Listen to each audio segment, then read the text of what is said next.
अगर आप अपनी माँ से प्यार करते हो और उनको खुश देखना चाहते हो तो चैनल को सब्सक्राइब करो, लाइक करो। बहुत ही जल्द आपको खुशखबरी मिलेगी। प्लीज वीडियो को लास्ट तक जरूर देखें। ससुर का फोन ट्रैप।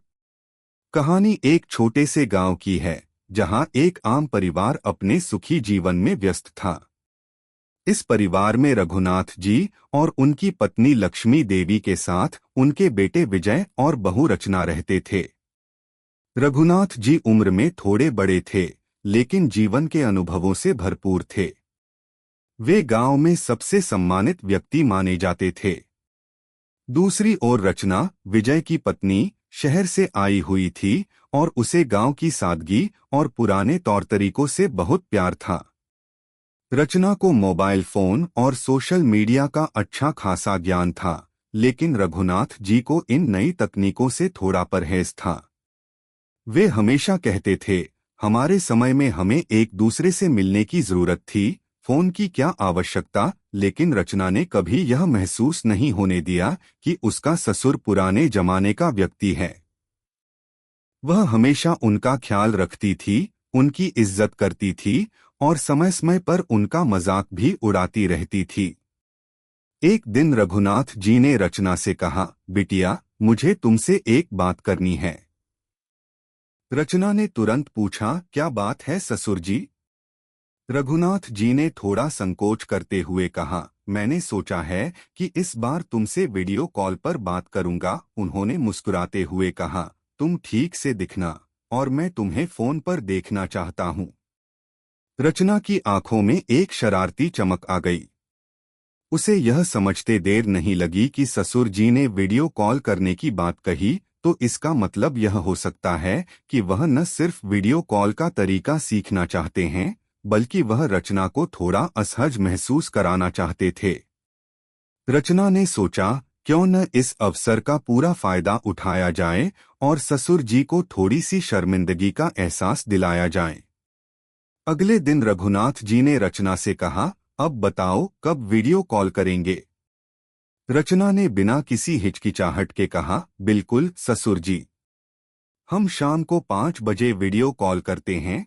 इसके बाद रचना ने अपने स्मार्टफोन के कैमरे को उल्टा घुमा लिया ताकि ससुर जी को लगे कि वह उसे सही से देख नहीं पा रहे थे। उसने कैमरे की दिशा में एक चुटकी ली ताकि वह थोड़ा गड़बड़ हो जाए। शाम का वक्त आया और रघुनाथ जी का फोन रचना के पास आया।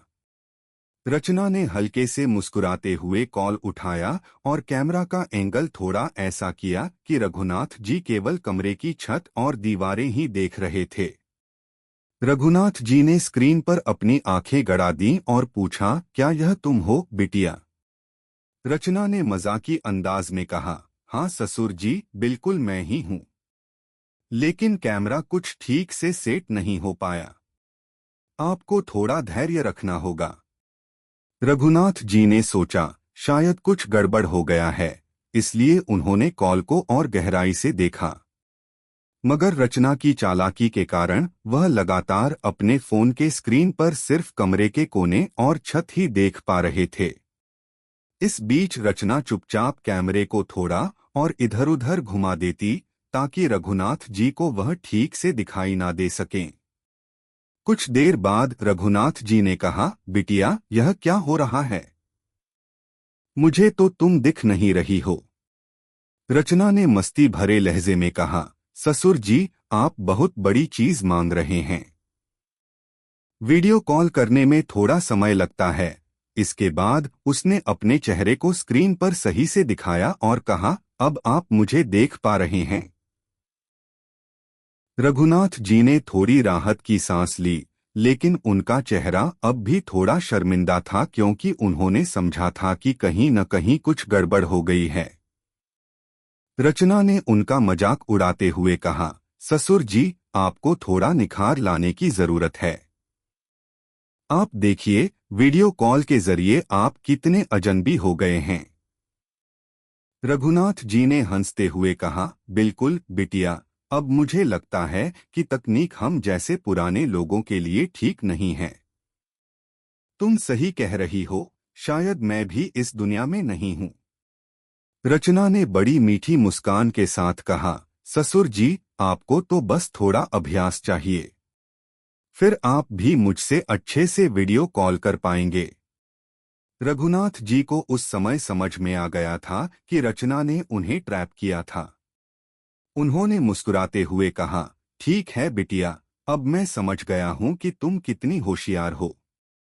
रचना के मन में यह विचार आया कि कभी कभी ससुराल वालों के साथ थोड़ा मजाक करने से रिश्ते मजबूत होते हैं, और आज उसने ससुर जी के साथ कुछ हंसी मजाक कर रिश्ते को और नजदीक किया। फिर रघुनाथ जी ने सोचा कि अब वीडियो कॉल करना वाकई सीखना पड़ेगा। लेकिन उस दिन के बाद उन्होंने कभी रचना से वीडियो कॉल करने की बात नहीं की, और दोनों के बीच एक नई समझ और हंसी मजाक का सिलसिला जारी रहा। कहानी का सिख कभी कभी छोटी सी चतुराई और मस्ती से रिश्तों में प्यार और सामंजस्य बढ़ता है, और ससुर बहू के रिश्ते को एक नया रूप मिलता है।